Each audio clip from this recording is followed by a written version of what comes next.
Well, it's a real honor to have the newly elected Governor Evers here to engage with the board of the Wisconsin Tech Council, which has a pivotal role in this state. And we thank Tom for hosting and being such a tremendous leader. The role of the Tech Council is important because we really focus on innovation, education, and not only transforming the economy in the state, but impacting people's lives.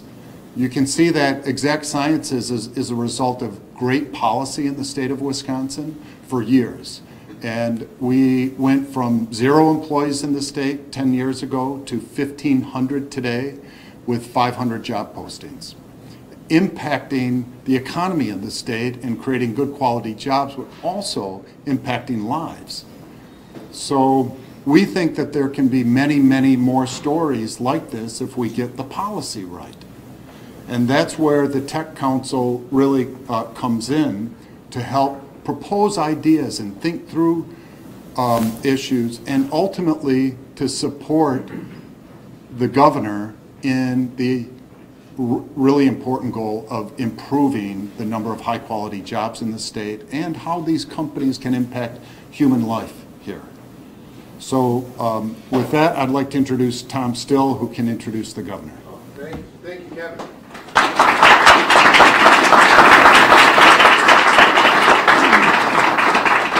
Well, thank you, Kevin, for all your support over time for the Tech Council. And now Gary Frings is here, is on our board and from Exact Sciences, so thrilled at that.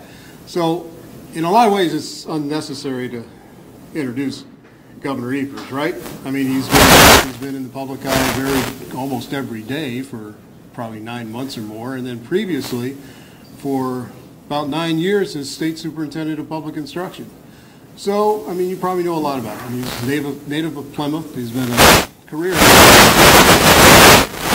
lot of different roles, from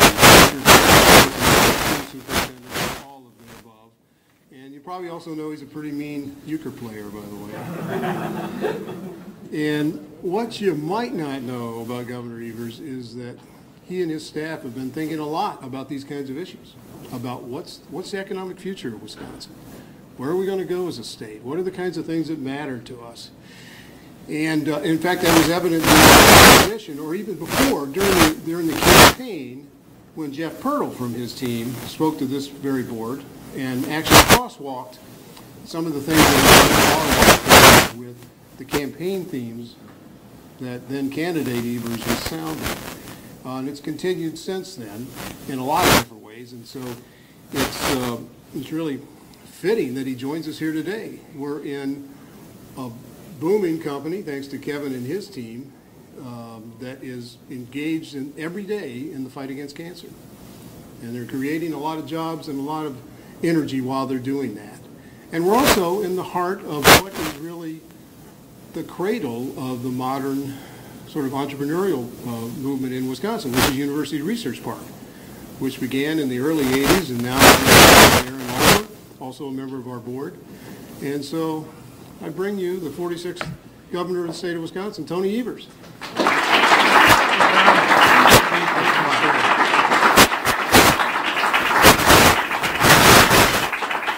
Well, hello everybody. Who would have guessed, right? Evers is governor. And thank you for inviting me. This is a real important group, and so I just have a few short comments to make, and then I'll be glad to answer questions. But I have to thank Kevin for his great work in Exact Sciences. And I'll tell you, that is absolutely accurate. I'm a cancer survivor. I had esophageal cancer, and it was just by luck that it was caught early, very, very early. As many of you know, esophageal cancer is a pretty deadly thing. And if it hadn't been for luck, I'd be dead. We shouldn't have to count on luck. And so, Kevin, thanks for your great work and your company's great work on that. So I always get a little emotional when I talk about those things, but it's an important part of my life, and I wear this wristband every day to remind me how fortunate I am to be here. I'm also fortunate to be here as governor of the state of Wisconsin, and I just want to share a few thoughts with you. And some of them are actually quite fun. Yesterday, Mandela Barnes, Lieutenant Governor, and I were in Milwaukee, and we met with a bunch of young entrepreneurs. And actually, we had set up about eight of them, to talk with us about issues that are impacting them and what are the things that prevent them from succeeding. And we had a great group, and actually on the way in, I was using the restroom, and there was another young entrepreneur in there, and he started selling me on his product. And so I decided to invite him to the table. It wasn't planned. It's amazing. He must know me, the way I dress, but because he talked about his ideas. It has to do with accessorizing and keeping your accessories in a way that you can access them in a good way in your closet. Well, as we're washing our hands, I was telling him about the fact that I have about 40 ties on one hanger in my closet, and he said, "I have just the thing for you." And so I invited him to the table, and he was talking about the same things the rest of them were talking about, and that is making sure, a lot of folks, when they enter this world as entrepreneurs, they don't have a lot of money. They're hoping to make some money, but pre-revenue, they need to sustain themselves on the health insurance wise and feeding themselves, part of the deal. And so all of them talked about the travails that they've had about that.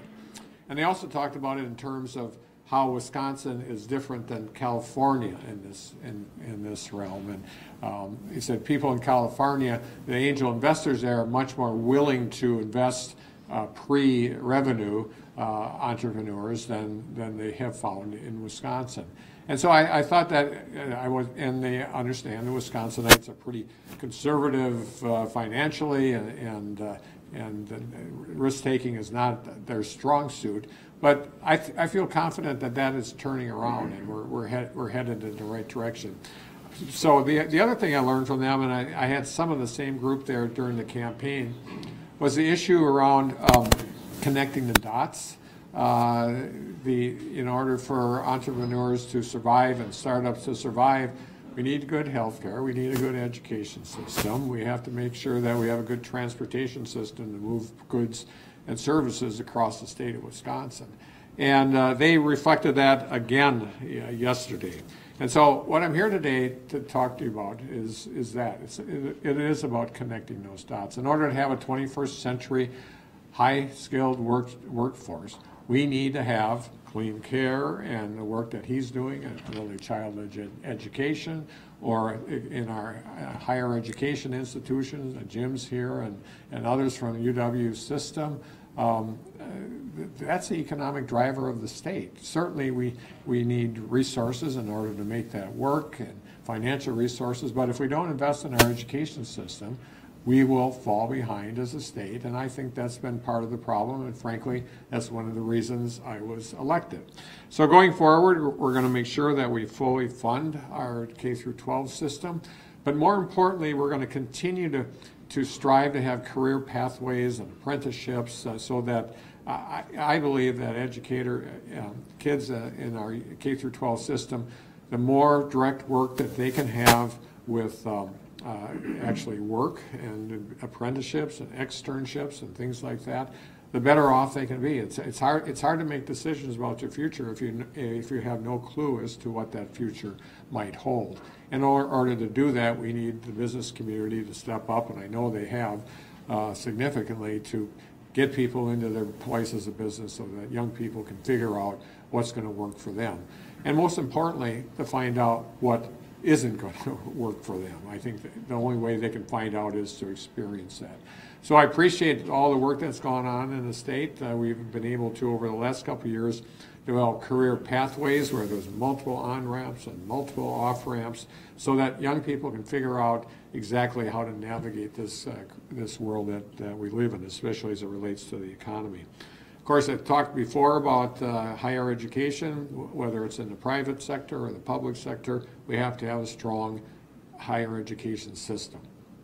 That includes making sure that young people aren't going into debt that they will be paying off when they're my age, and paying off for their grandkids' age or grandkids when they're retired. We can't have that in the state of Wisconsin. And in order to do that, we need to fund our university system in a way that makes sense.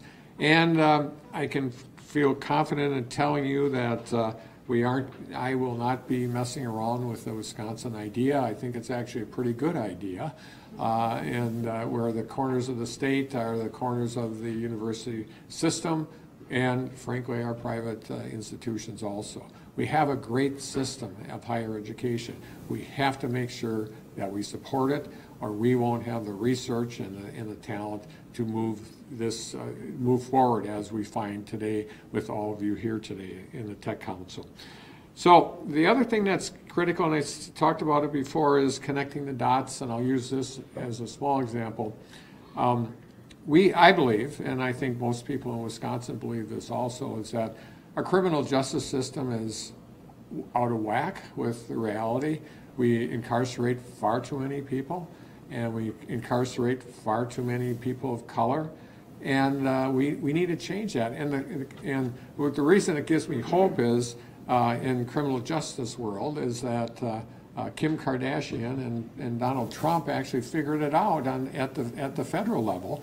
They passed probably the most historic criminal justice reform bill in 30 years, and Kim Kardashian and Donald Trump helped make that happen. Well, my God, if they can make that happen there, that pair, we can do something in Wisconsin. Now, what does that have to do with you? It's two things. One, if we can look at it just from a purely economic issue. Texas has found for $1 that they spend in rehabilitation, they save $9.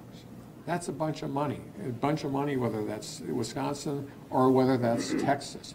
Or we can look at it from the other point of view, the moral and frankly, the correct point of view is that if somebody can be rehabilitated, be returned to their families, go to work in good industries, have family supporting jobs, that's going to make us all stronger.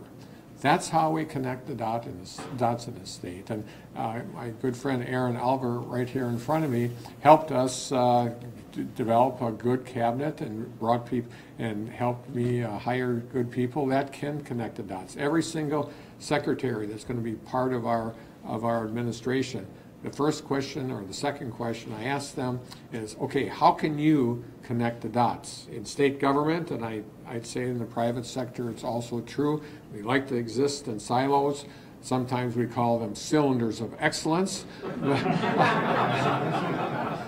But the bottom line is, whether they're silos or cylinders of excellence, the people that run those silos or cylinders of excellence have to be able to connect the dots.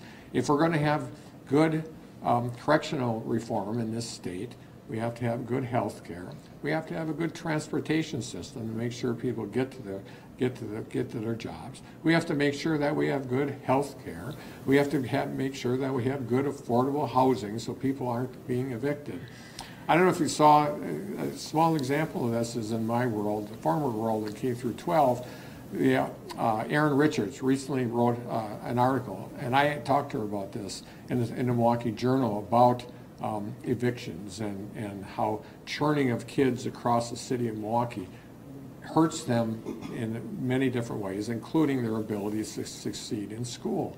So, the story focused on one mom and several kids and a family, and how evictions and lack of affordable housing and so on and so forth, and kids moving from school to school make a huge difference in their lives, and it's extremely hard to recover from that.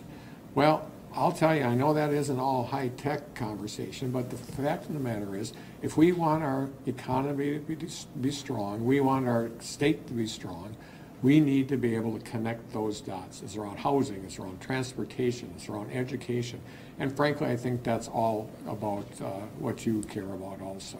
So going forward, we're going to be connecting the dots. I think that's our job. I believe that as when I ran for governor, that my goal is not to be a Democratic governor, but to be a governor that solves problems. And that's what I intend to do.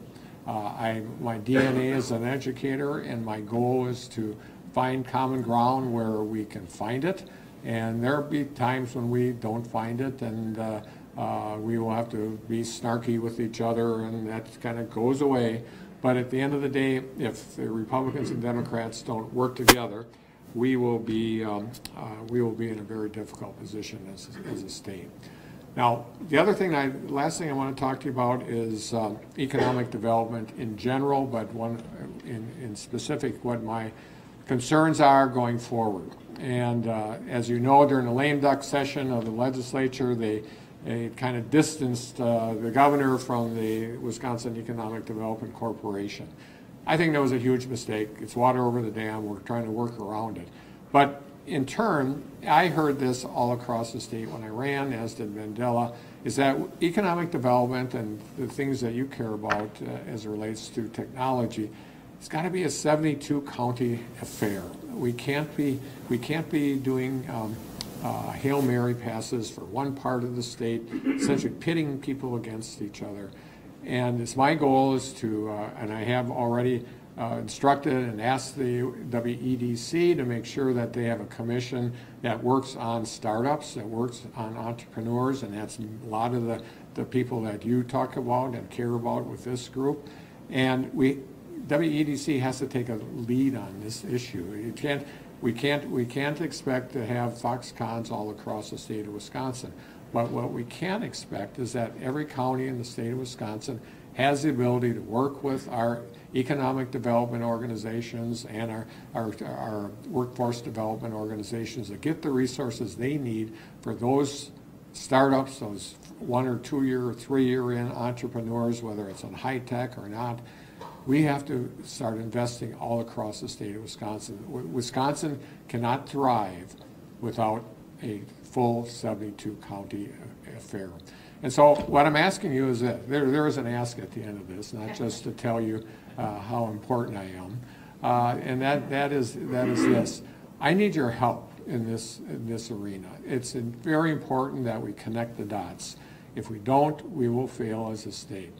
And I need you to be actively engaged in thinking about the budget process, because it's the chief policy document that happens in the state of Wisconsin. Frankly, everything else that happens before or after the budget, it causes, it's important, but the budget is where it happens. And if we don't succeed in making sure that we have 72 counties involved in economic development, that we have a good education system, that we do investment wisely across the state of Wisconsin, we will have failed. Now, I'm telling you that this is important because you can make the difference.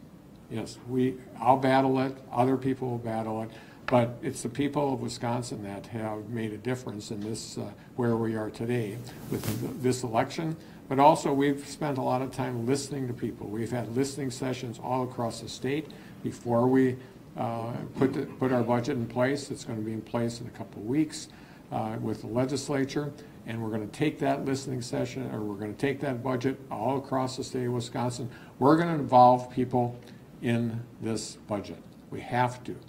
And I'm encouraging you as individuals and you as an organization to be not just paying attention, not just worrying about what the lobbyists are doing and what the governor is doing and Robin Vos and Senator Fitzgerald is doing, but what's right for this council is right for the state of Wisconsin. You have to stand up with that. So I thank you for the time being here today, and I'll be glad to answer a number of questions. I don't know how long I have, but... Yeah, thank you so much, Governor.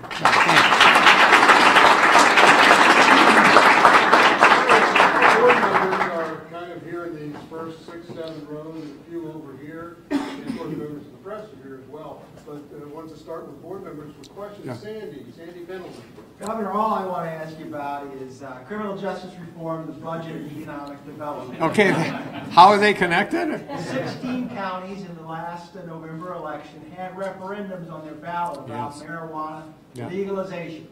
States around us, Michigan, Illinois, Minnesota, have all gone to a higher level of legalization than Wisconsin has. Right. I think some 20 states now in the U.S. have gone to legalization. Colorado, which is often a benchmark for Wisconsin, has done that.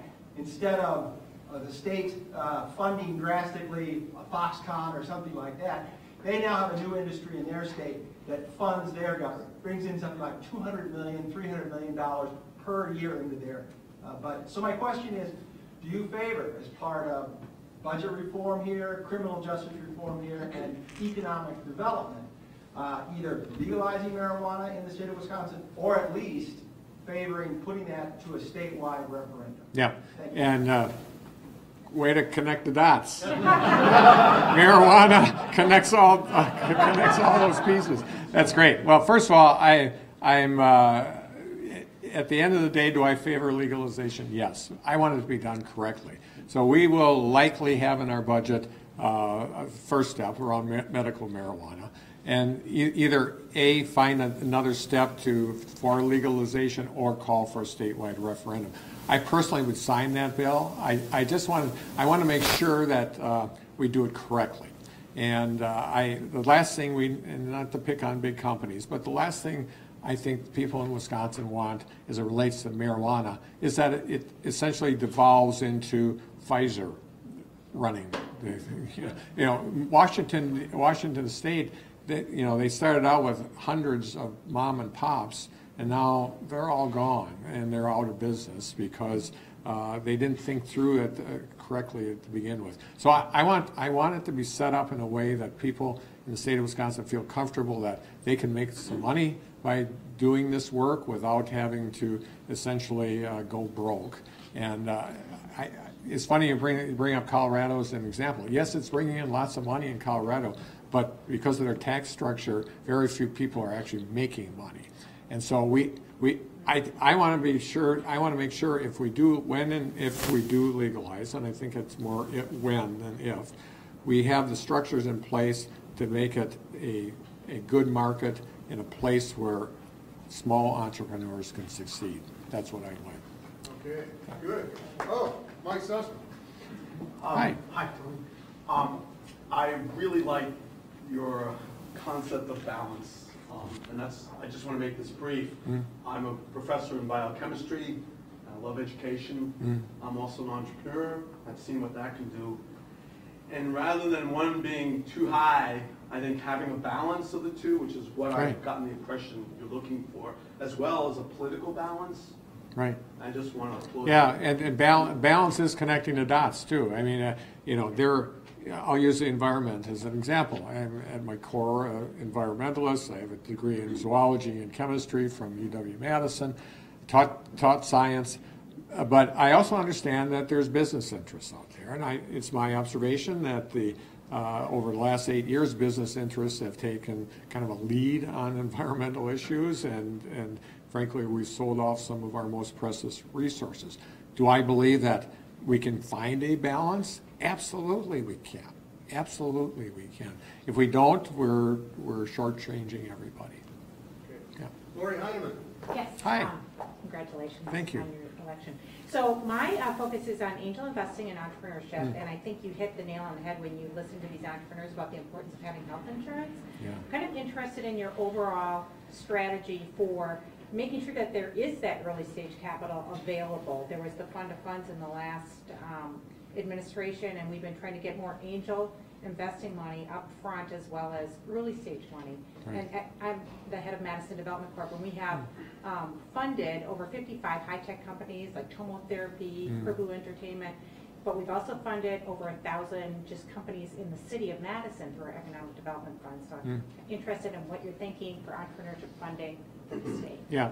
Questions about entrepreneurship funding, especially as it relates to startups. And it's my hope that the money and the tax credits that are available to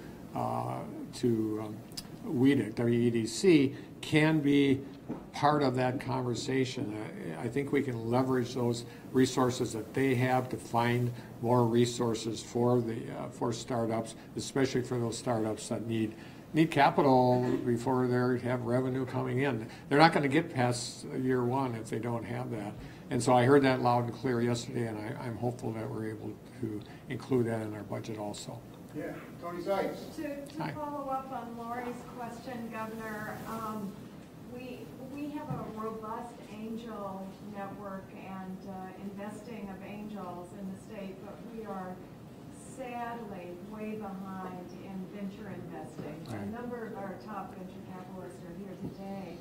Something that the governor can do from your bully pulpit is to encourage institutional investors in the Right. state, our insurance companies, to encourage them to begin to fund some of these venture capital firms, which is really what is needed for the next phase of investment.